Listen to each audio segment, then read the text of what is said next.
All right. How's everybody doing? Good. How are you? Good. Good to see y'all. How's feeling to be back at the Mental at OC? Yeah, it feels good, just to get back.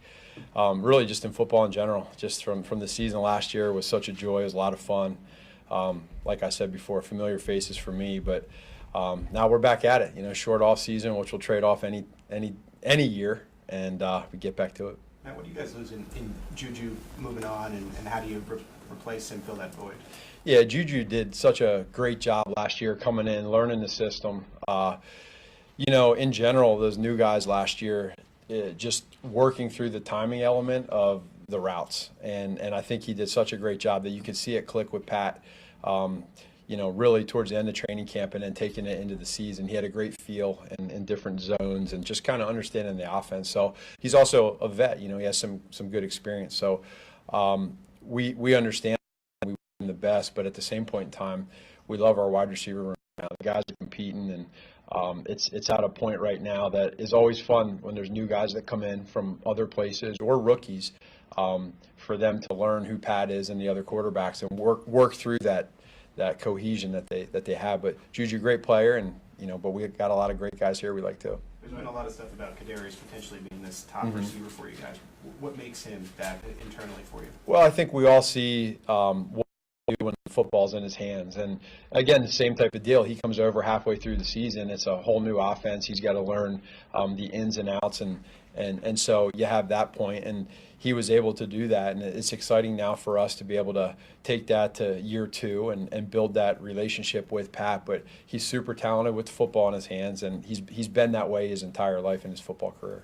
What things you're working on with Pat during the offseason this year, specific things as far as instead of general improvement with him? Sure. Yeah, I would say that for us, he does so many things really well. So you want to try to find the things that he can either improve at, or even if you can always go back to footwork and timing with any quarterback. And we try to stress that. But at the same point in time, too, I think the other thing would be working with his progressions. Getting to number 3 and 4 is always another thing that, instead of maybe trying to throw here or there, which I thought he did a good job last year of making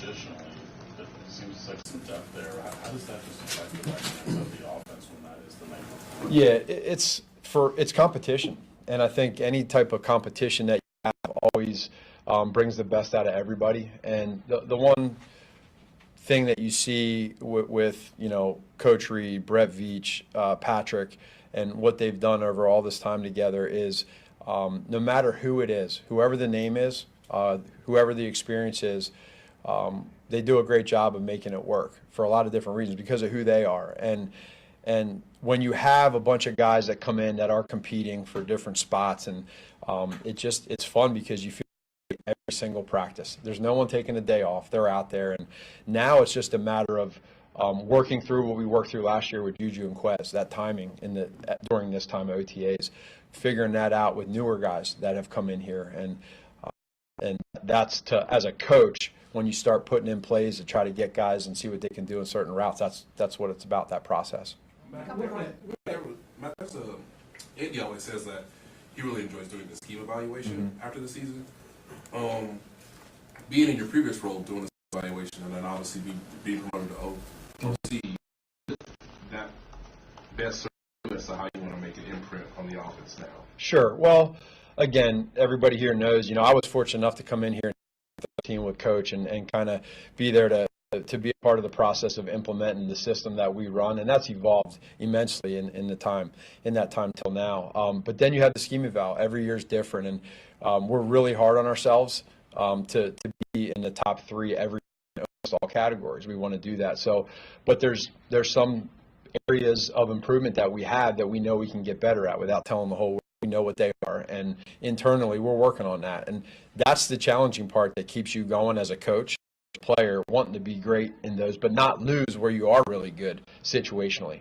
So that's for me just a part of the process.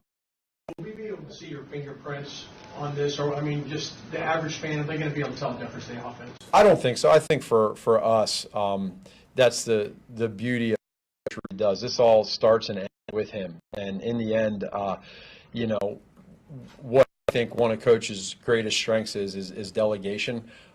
He's really good at that because he trusts his staff in all phases, offense, defense, special teams.